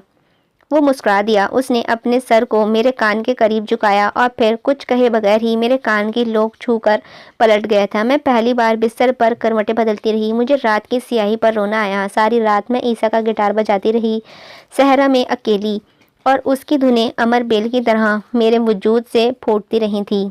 ईसा, तुम कौन हो? मैं कल रात सो नहीं सकी। मैंने जाते ही उसे अपने सुर्ख आंखें दिखाईं और फिर उसकी आंखें देखकर चौंक गई थी। क्या तुम भी जागते रहे हो? हाँ, मैं धुनें बना रहा था। वो झूठ बोल रहा था। अच्छा, लेकिन वो धुनें तो मेरे ख्वाबों से निकलती रही हैं। अच्छा, उसने गौर से मेरी तरफ देखा था। तुम इतने चुप चुप क्यों हो? इतने दुखी, जैसे रोने लगोगे। उसने कहकर लगा, लेकिन फिर भी वो मुझे रोता हुआ लगा था। तुम कल रात भी संजीदा हो गए थे। पापा की किस बात ने तुम्हें इतना खामोश कर दिया है? तुम्हारे पापा बहुत अच्छे हैं, बहुत ज़हीन हैं। उन्होंने ऐसा कुछ नहीं कहा कि मुझे बुरा लगता। फिर क्या हुआ है ईसा? मैं सहरा में अकेली क्यों खड़ी थी? मेरे हाथ में तुम्हारा गिटार क्यों था? मुझे ख्वाबों की ताबीर नहीं आती। आनी चाहिए। तुम्हें हर उस ख्वाब की ताबीर आनी चाहिए जिसमें तुम ना आओ। वो गौर से मेरी तरफ देखने लगा था। मुझे खुशी है कि तुम मुझसे इतनी मोहब्बत करते हो। मुझे खुशी है कि मैं तुम्हारे ख्वाबों में आता हूँ। तुम ही तो नहीं आए। तुमने अपना गिटार भेज दिया। क्या ऐसा हुआ था? तुम चाहोगे कि अपनी जगह मैं अपनी कार भेज दूं? इतनी बात याद रखना ईसा, मैंने तुम्हें सालों पहले अपने हाथ से बनाया है। तुम मेरी उंगलियों से किसी इल्हाम की तरह निकले हो। वो खामोशी से सुनता रहा था। हम उसकी बाइक पर बैठे और रात तक घूमते रहे थे। उस बार ये घूमना ऐसा था जैसे वो अपने दिल को तसल्लियाँ दे रहा हो। मुझे उसकी किसी भी अंदाज पर हंसी नहीं आई थी। नहर के किनारे मुझे सामने बैठाकर वो मेरे लिए गिटार बजाता रहा था। फिर भी सब बेसुरा ही रहा। ऐसा लगा जैसे कोई अपने ज़ख्म को रिश्ता छोड़कर मेरे ज़ख्म पर मरहम रख रहा हो। मैंने गुस्से में आकर उसे झंझोड़ दिया था। शाम सारी की सारी ढल चुकी थी। रात उसके चेहरे से फूटती हुई लगती थी। क्या हुआ है तुम्हें? बताओ मुझे, क्या हुआ है ईसा को? वो अपनी गिटार को घूरने लगा। किसी धुन की तरह मुझ पर ये इल्हाम हुआ है सोफ़ी। कहते कहते वो रुका था। क्या इल्हाम हुआ है तुम्हें ईसा? एक तार ज़रूर टूटेगा, गिटार का या मेरे दिल का। उसकी ऐसी बातें मुझे कोफ्त में मुब्तला कर देती थीं। मैंने उसके बालों में अपनी लंबी उंगलियां फंसाकर उन्हें खींचा था। कुछ बोझ कम करवाओ अपने सर का, कुछ बोझ कम करवाओ, अपने सर का काट लो इन्हें, पता नहीं क्या क्या सोचते रहते हो। सर उठाकर उसने मेरी तरफ देखा। उसकी आंखें मेरे अंदर रकम हो गई थी। फिर वो आंखें, वो नज़र, वो अंदाज, वो खुद से जुदा नहीं कर सकी थी। लेकिन ये भी तो बहुत बाद में हुआ, जब वाकई में एक तार टूट चुका था उसका मुझसे। ईसा, अपनी ज़िंदगी से जाने के लिए तुम्हें मेरी ज़िंदगी में नहीं आना चाहिए था। सिंगापुर की किसी कंपनी को उसकी किसी ट्रैक की थोड़ी सी समझ आ गई थी और उन्होंने पूरी समझ के लिए उसे सिंगापुर बुला लिया था। मैं भी उसके साथ जाना चाहती थी, लेकिन पापा ने मुझे रोक दिया। उसका पहला प्रोजेक्ट है, तुम उससे एक सुई से काम करने दो। मैं उसे डिस्टर्ब नहीं करूँगी, वो डिस्टर्ब होगा तभी कोई धुन बना सकेगा। उसे डिस्टर्ब करने के लिए तुम यही रहो। मुझे पापा की बात समझ में नहीं आई थी, लेकिन फिर भी मैं यही रह गई थी। ईसा ने भी कोई ख़ास ज़िद नहीं की थी। जाते हुए अलबत्ता उसने मुझसे एक बात कही थी, फ़नकार नाकाम होकर तो ज़िंदा रह सकता है, लेकिन रुसवा होकर नहीं। यही हाल मोहब्बत का होता है। जब ईसा ऐसी बातें करता था तो मैं झुंझला जाती थी। मुझे उसकी ऐसी उलझी हुई बातें जहर लगती थीं। बेहतर है कि तुम वहाँ ऐसे काम करो कि तुम्हें ज़्यादा से ज़्यादा काम मिल सके। ट्रेंड को फॉलो करना और म्यूज़िक कंपोज करना। मेरी बात पर वो मुस्कुरा दिया था। यानी वो करेगा अपनी मर्जी। उसने की भी अपनी ही मर्जी, और पहले ही प्रोजेक्ट पर वो इतना बिजी हो गया कि मुझसे बातों में लंबे लंबे वक्फे आने लगे थे। कभी कभार वो मुझे अपनी तरतीब दी हुई धुनें सुनाता था, लेकिन मुझे उनकी कुछ खास समझ नहीं आती थी। मुझे कॉन्ट्रैक्ट मिल गया है सोफ़ी, एक दिन उसने मुझे बहुत नॉर्मल अंदाज में बताया था। तुम खुश नहीं हो? उसकी आवाज़ से खुशी और खुश नापैद था। खुश हूँ, लेकिन अब यहाँ काफ़ी वक्त लग जाएगा। वक्त की परवाह क्यों कर रहे हो? तुम बस स्टार बनो। हंसकर वो खामोश हो गया। फिर मैं ही बोलती रही थी, वो नहीं बोल सका। अब मैं याद करती हूँ तो मुझ पर वाज़ा होता है कि उसने तो उस वक्त से ही आने वाले वक्त की बारहराही रवि की छाप सुन ली थी। फिर वो चुप क्यों ना होता? मैं उस दिन को कभी नहीं भूल सकती, कभी नहीं। मैं कॉलेज में दरख्त के दायरे में अकेली बैठी ईसा के लिए स्केच बना रही थी। मेरा सर झुका हुआ था और मेरे बाल ईसा की दाढ़ी पर गिरे हुए थे। अचानक ही मेरे बालों से छन कर आती हुई धूप रुक सी गई। ईसा का चेहरा अंधेरे में डूब गया था। मैंने सर उठाकर देखा कि कौन ऐसे मेरी धूप रोककर खड़ा हुआ है। मैं दावा करता हूँ कि मैं इससे पहले भी कहीं देख चुका हूँ। मैं दावा करता हूँ कि मैं इससे पहले भी कहीं देख चुका हूँ। उसने स्केच की तरफ इशारा किया था, हारून ने। मैं हारून की शक्ल की तरफ देख रही थी। उसका सुरमई तरफ झुका हुआ था, उसका सर मेरी तरफ झुका हुआ था और वो मेरे बजाय मेरे स्केच को देख रहा था। मुझे लोगों की शक्लें याद नहीं रहती, लेकिन पता नहीं कैसे मुझे उसकी शक्ल अजबर थी। ऐसा इसी वक्त हो सकता था जब किसी की किस्मत बहुत बुरी तरह से ख़राब हो, जैसे कि मेरी नहीं, ईसा की। ये वही था जिसने उसे दीवार पर शार्क को बनाया था, जिस पर मैंने ईसा को बनाया था। यही कोई 12-13 साल पहले मैंने इसे कहीं हारून याद करने की कोशिश करने लगा था। 12 नहीं, 11। तब भी मैंने ही उसे दीवार पर बनाया था जिस पर तुमने ओ उसने अपने होठ सुकेड़ लिए थे। मुझे यकीन नहीं आ रहा, मैं यकीन नहीं करूँगा। वो सर को ना में हिलाते हुए कितने ही दिल फरेब देर जेरे लब ये फिक्रा दोहराता रहा था। वो इस कदर हैरान था कि बार बार मुझे और ईसा को देख रहा था। कितना अजीब इत्तेफाक है, बल्कि हैरान कुन, हैरत अंगेज है ना? हाँ, उस दिन भी तुम वही मौजूद थे और आज भी। मैंने अगले कई दिन वहाँ तुम्हारा इंतज़ार किया था। मैं तुम्हें ढूंढता भी रहा था। तुम वहाँ दोबारा क्यों नहीं आई? कितने दिन तक मैं तुम्हारे इस स्केच की हिफाजत करता रहा था। क्या वो वही है, इसी दीवार पर? वो दीवार गिर चुकी है और पूरी इमारत ही ख़त्म हो चुकी है। मैंने सोचा था तुम बहुत बड़ी पेंटर बन चुकी होगी। तुम्हारा नाम से तुम्हें इंटरनेट पर सर्च भी करता रहा हूँ। मेरे एक स्केच से तुमने मुझे आर्टिस्ट मान लिया था। आर्टिस्ट बनने के लिए कितने स्केचेस बनाने पड़ते हैं? उसने कहा था। मुझ में ऐसी कोई सलाहियत नहीं है। फिर ये क्या है? उसने स्केच की तरफ इशारा किया था। मेरी हॉबी। मैंने उसे मेरे स्केच के बारे में तो बता दिया, लेकिन ईसा के बारे में नहीं बता सकी थी। जिस दिन न्यूयॉर्क में मेरी और हारून की पहली बार मुलाकात हुई थी, उस दिन वो बहुत जल्द मुझसे फ्रेंडली हो गया था कि ऐसा लगता था जैसे हम दोनों बचपन से दोस्त हों। और अब जब वो दोबारा मिला था तो ऐसा लगता था जैसे मेरे अलावा उसका कोई दोस्त ही नहीं था। वो एनसीए में एक शॉर्ट कोर्स के लिए आया हुआ था। उसकी फैमिली अमेरिका में रहती थी। यहाँ वो अपने नाना नानी के घर रह रहा था। वो 2 महीने से कॉलेज में था। इन 2 महीनों के दौरान वो कितनी ही बार इस दरख्त के पास से गुजरा, लेकिन मैं उसे और वो मुझे नहीं मिल सके। हम मिले भी तब जब मैं ईसा बना रही थी। मैंने हारून से दोस्ती नहीं की थी, ना ही उसने ऐसा कुछ किया था। बस सब कुछ होता चला गया। मुझे ईसा बेनियाज कर रहा था। ऐसे ही हारून भी रहता था।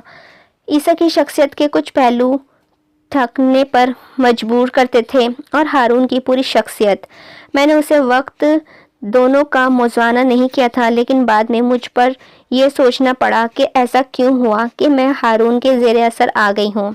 क्या इसीलिए कि वो इस पैमाने पर पूरा उतरता है जिस पैमाने को मुझ जैसे रिच किड पसंद करते हैं, या उसकी अपनी शख्सियत के रंग मेरी ज़ात के रंगों से तालमेल खा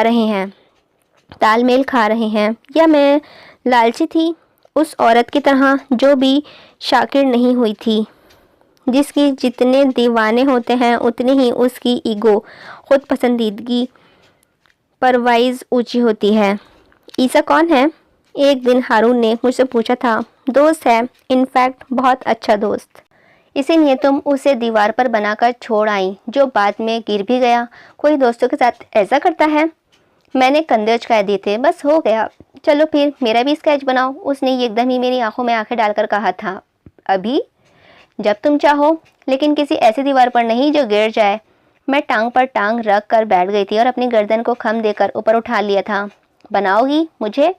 हाँ ज़रूर। उसका सवाल सिर्फ स्केच से मुतालिक नहीं था, मैं जानती थी, और वो भी। और फिर एक शाम मैंने दीवार के बजाय एक कैनवस पर बना डाला था।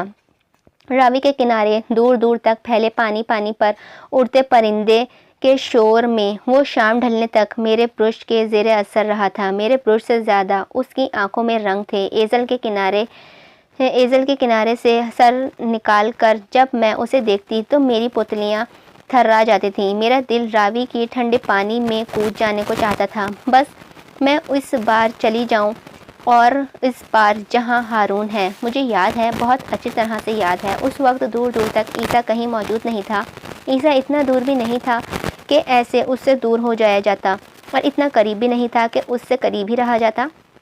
और हारून वो इतना करीब आता जा रहा था कि मैंने ख़ुद को मुतमईन करने के लिए झूठे दलाइल देने भी छोड़ दिए थे। मुझे मालूम भी नहीं था कि उसकी मौजूदगी इतनी ताकतवर हो सकती है, कि मुझे ये भी मालूम नहीं था कि वो मुझे अपना इतना असर रख सकता है, और ये भी कि मैं उसकी खामोशी को भी सुन सकती हूँ।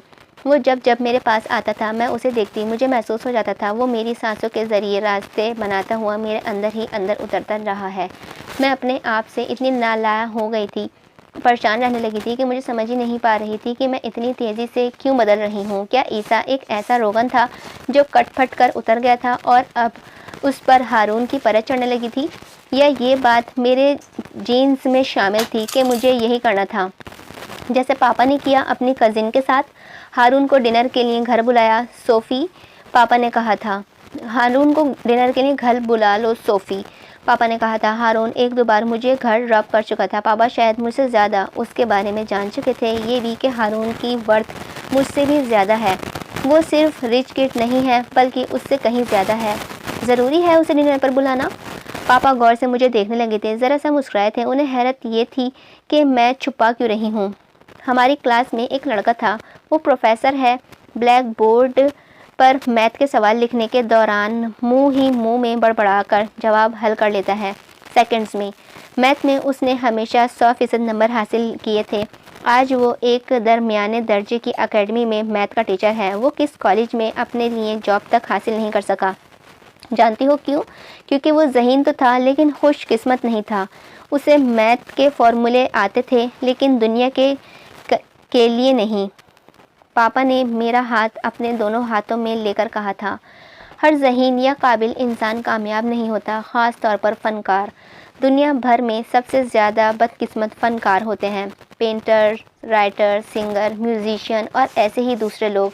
अक्सर तो उनके पास वो फ़न होता है जो उनके ज़माने के लोगों की समझ में ही नहीं आता है, और फिर जिस ज़माने के लोगों को ये समझ आता है, इस ज़माने में वो खुद मौजूद नहीं होते। आप ये सब मुझे क्यों बता रहे हैं? सुनो, चुप करके सुनो, तुम्हें फैसले में आसानी रहेगी। मेरे कॉलेज की लाइब्रेरी में एक बोसीदा सी किताब एक प्रोफेसर के हाथ आ गई थी। प्रोफेसर ने किताब की कॉपियाँ करवाईं और सबको पढ़ने के लिए दी।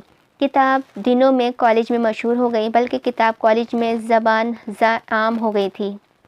वो किसी पुराने राइटर का नावल था, तकरीबन 40-42 साल पुराना। प्रोफेसर ने राइटर के बारे में मालूमात हासिल करने की कोशिश की तो जानती हो उन्हें क्या मालूम हुआ? राइटर की ज़िंदगी का ये आखिरी नावल था और पहला भी। राइटर ने अपनी कुल जमा पूंजी से ये नावल शाया करवाया था, लेकिन किताब को वो पज़िराई नहीं मिल सकी जो राइटर के ख़्याल में ऐसे शाहकार किताब को मिलनी चाहिए थी। वो दिल बदरिश्ता होकर मर गया और अपने लिखे दूसरे मसूदे दरिया में बहा दिए थे। लेकिन बाद में इसकी किताब मकबूल हुई। मैंने कहानी मुकम्मल नहीं की सोफ़ी। चंद सालों बाद मुझे मालूम हुआ कि एक स्टूडेंट ने जो कॉलेज में ये नावल पढ़ चुका था और जिसमें थोड़े बहुत लिखने के जरासीम भी थे, उसने कॉलेज में मौजूद नावल की कॉपियाँ किसी न किसी तरह से गायब करवा दी। वो यूरोप चला गया और वहाँ उसने मामूली से रद्द-बदल से इसी नावल का इंग्लिश में लिख दिया। किताब ना सिर्फ बेस्ट सेलर रही, बल्कि राइटर को कई अवार्ड्स भी मिले। तुमने देखा, उसका हकीकी राइटर बदनसीब था, खुशनसीब कोई और निकला। ऐसा हमेशा नहीं होता पापा। हाँ, हमेशा नहीं होता, लेकिन अक्सर होता है। बहुत से लोगों के साथ होता है, बहुत ज़्यादा बार होता है। लेकिन इस राइटर का काम जिंदा है। काम का खालिक मर चुका है। उसके फ़न ने उसे ज़हनी आसूदगी दी, न माली। आप मुझे क्या समझाना चाह रहे हैं पापा? मेरी कुछ समझ में नहीं आ रहा। मैं एक रिवायती बाप की तरह रिएक्ट नहीं करना चाहता सोफ़ी। तुम्हें अमीरी गरीबी का फ़र्क नहीं बताऊंगा। मैं किसी फिल्म का विलन बाप नहीं हूँ। तुम बालिग हो, आज़ाद ख्याल भी। ईसा से शादी कर सकती हो, करो। तुम्हें जहेज़ के नाम पर भी सब कुछ मिलेगा। घर, गाड़ी, पैसा, फैक्ट्री, सब कुछ, सब तुम्हारा ही है। तुम दोनों यहाँ इस घर में भी रह सकते हो, लेकिन याद रखना, गरीब से गरीब शौहर अपनी बीवी का बोझ उठा लेता है, लेकिन अमीर से अमीर औरत अपने शौहर का बोझ नहीं उठा सकती। अमीर औरत जैसे ही शौहर का बोझ उठाने लगती है, उसे वो बोझ लगने लगता है। वो अपने बेटे के बच्चों को कुशादा दिली से पाल लेगी, लेकिन एक शौहर को नहीं। क्या कहना चाहते हैं आप? कितनी अजीब बातें कर रहे थे वो। ऐसे शौहर से औरत नफ़रत करने लगती है। फितरत को झुटलाया नहीं जा सकता, ये औरत की फितरत है। वो मर्द को मोहब्बत तो दे सकती है, जेब खर्च नहीं। इतने छोटे दिल की नहीं हूँ मैं पापा। छोटी उम्र की हो तुम। मैं 50 का होने वाला हूँ और तुम्हारी माँ चंद सालों बाद 60 की हो जाएगी। तुम्हारी माँ डिप्रेशन की मरीज़ा बनने वाली थी और फिर उसने सारी जायदाद मेरे और तुम्हारे नाम की अपनी जान छुड़ा ली थी। मामा ने भी आपके साथ एक खुशगवार ज़िंदगी गुजारी है। तुम ज़हीन हो, लेकिन ज़्यादा नहीं। तुम्हारी मामा की एक आँख बेकार है, तुम ये तो जानती हो, लेकिन ये नहीं कि वो अपने साथ एक खूबसूरत शख्स रखना चाहती थी। अय हाय, सालिहा एक अच्छी औरत है, लेकिन मैं उसकी कमज़ोरी हूँ। एक आँख के धब्बे ने उसे कहीं का नहीं छोड़ा था। वो अपनी ज़ात का एतमाद मुझसे हासिल करती है, मैं उसका प्राउड हूँ। तुम्हारे साथ ऐसी कोई मजबूरी नहीं है सिवाय इस जज्बे के जो तुम्हारी उम्र में हर ख़ास व आम को अपनी लपेट में ले लेता है। तुम्हें लगता है कि मैं वाकई में मोहब्बत है, ये सबको लगता है सोफ़ी। ये जज्बा इतना अंधा होता है कि इंसान को कुछ दिखाई ही नहीं देता है। वो ये तक नहीं देखता कि वो किस गड्ढे की तरफ जा रहा है। तो ईसा एक गड्ढा था? पता नहीं, ये पापा की या तो बातों का असर था, या हारून की आंखों का। ईसा मुझे वाकई में गड्ढा लगने लगा था। पापा की दलाइल ज़्यादा मजबूत थे या मेरी मोहब्बत ज़्यादा कमज़ोर थी कि मैंने हारून को घर पर डिनर के लिए बुला लिया था। मैं खुद एक लालची डोर थी, एक कच्ची डोर थी, या ईसा की मोहब्बत कि मैंने हारून के असर को कबूल करना शुरू कर दिया था, बल्कि मैंने हारून के असर अंगेज़ी को असर की इजाज़त दे दी थी। कुछ दिल से, कुछ पापा के दलाइल से, और ज़्यादातर पत्थर दिली से। ईसा वो जिन सीढ़ियों से मेरे दिल में आया था, उन्हीं से मैं उसे वापस लौटाने लगी थी। मैं हारून को ये बता नहीं सकी कि मैं एक लड़के ईसा से मोहब्बत का दावा करती रही हूँ, ना ही ये इल्तिजा कर सकी कि खुदा के लिए मुझसे दूर हो जाओ ताकि मैं उससे अपनी मोहब्बत का भरम रख सकूँ। अब जबकि ईसा जा चुका है, तो अब भी मैं ठीक से अपना तजर्बा नहीं कर पाती, तज्ज़िया नहीं कर पाती कि मैं पहले पीछे हटी थी या मेरी मोहब्बत। मेरा ख्याल है दोनों, वरना मुझे यकीन है कि मेरी मोहब्बत। ईसा से दिन में चंद मिनटों की बात हो जाती थी। पता नहीं वो दिन ब दिन इतना खामोश क्यों होता जा रहा था। न जाने अब रातों को वो मेरे ख्वाबों में इतना ज़्यादा क्यों आने लगा था।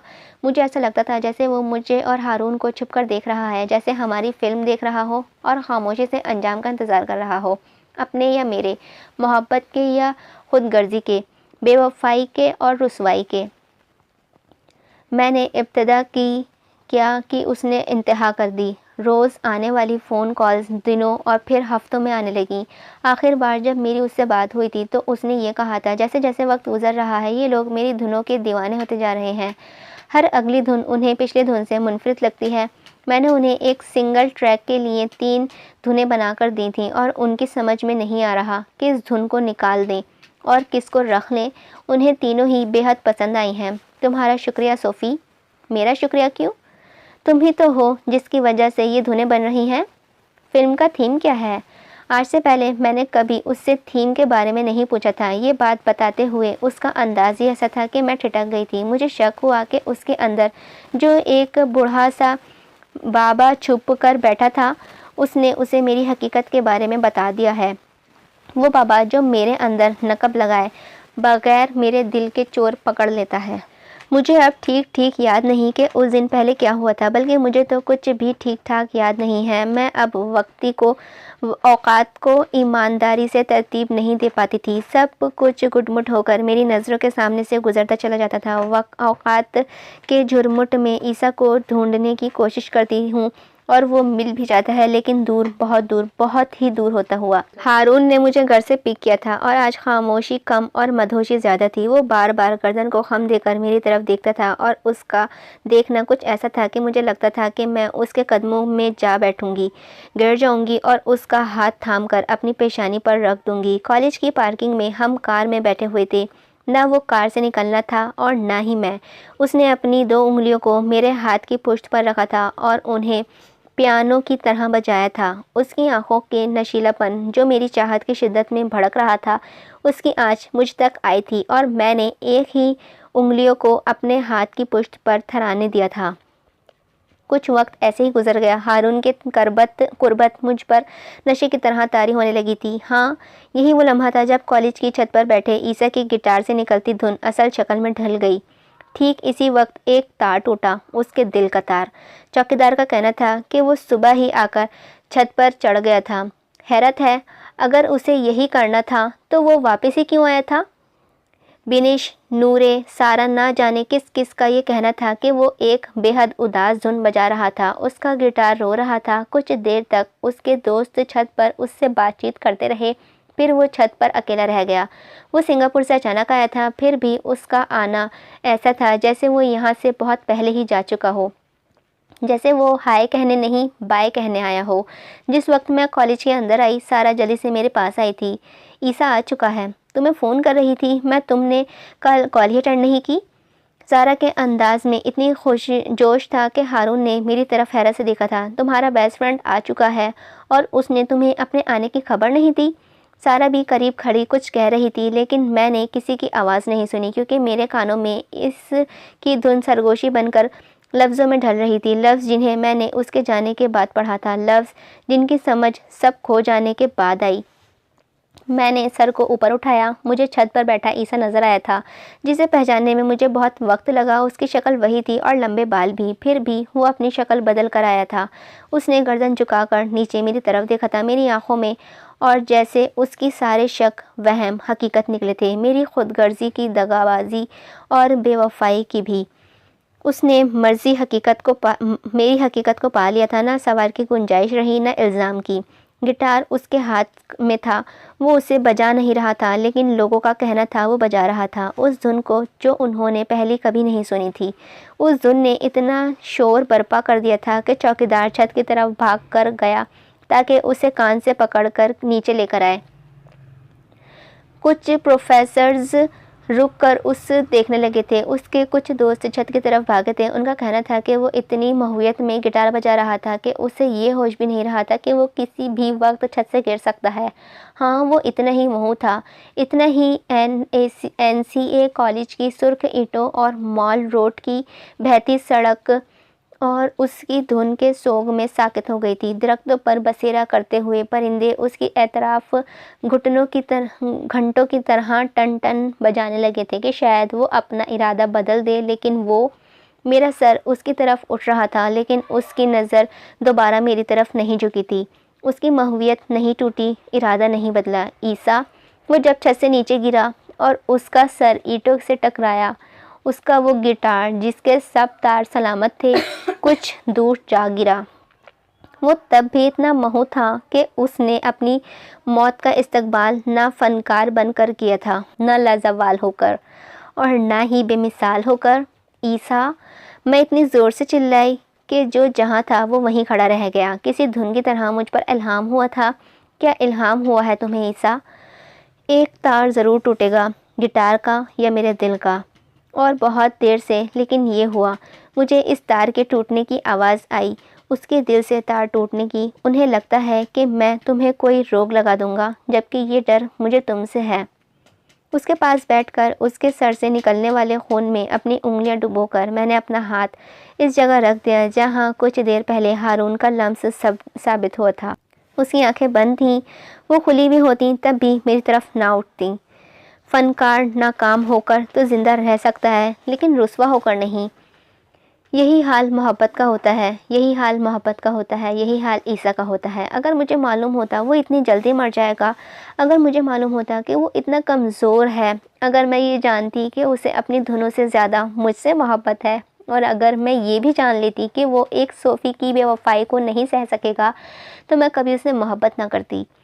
मैं, जिसने ज़िंदगी में कभी कोई जुनून अपने सर नहीं चढ़ने दिया, ईसा के सर अपना जुनून चढ़ने ही न देती। भला मुझ जैसे लोगों के लिए भी जान दी जा सकती है, जिन्हें कभी ईसा अच्छा लगता था है और कभी हारून। क्या उस जैसे संगमरमर का मुझे खाक के लिए खाक होना बनता था?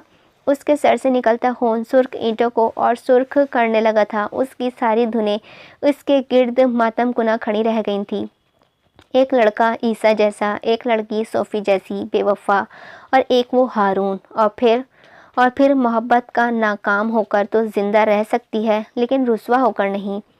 सबने कहा कि वो इतनी सी बुलंदी से गिरते ही कैसे मर गया, वो इतनी जल्दी कैसे मर गया। वो नहीं जानते थे, सिर्फ मैं जानती थी कि नीचे ईंटों पर गिरने से पहले, बहुत पहले ही वो तो ऊपर ही मर चुका था। नीचे गिरने से कहीं पहले वो गिर चुका था। मेरे हाथों में आने से पहले ही वो मुर्दा हो चुका था। उसकी बेमिसाल मोहब्बत सोफ़ी ने रुस्वा कर दी थी। उसकी ज़िंदगी तमाम हो गई, तो मैंने अपनी बेवफाई को भी आम हो जाने दिया। जिस मोहब्बत का खराज उसने जान देकर चुकाया, उस खराज का खराज अब मुझे तन्हा रहकर चुकाना है। खत्म शुद्ध। हाय, ये नावल तो ट्रेजिक हो गया। मैंने तो हैप्पी एंडिंग समझकर रीड किया था। उम्मीद है आप सभी को ये नावल अच्छा लगा होगा। मेरे साथ तो मोए मोए हो गया। आपको ये नावल कैसा लगा मुझे कमेंट में ज़रूर बताइएगा। अगर अच्छा लगे तो लाइक भी कीजिएगा, और चैनल पर नया है तो चैनल को सब्सक्राइब भी। चलिए मिलते हैं किसी और नावल के साथ। जब तक के लिए अपना ध्यान रखिएगा, मुझे अपनी दुआ में याद रखिएगा। अल्लाह हाफ़िज़।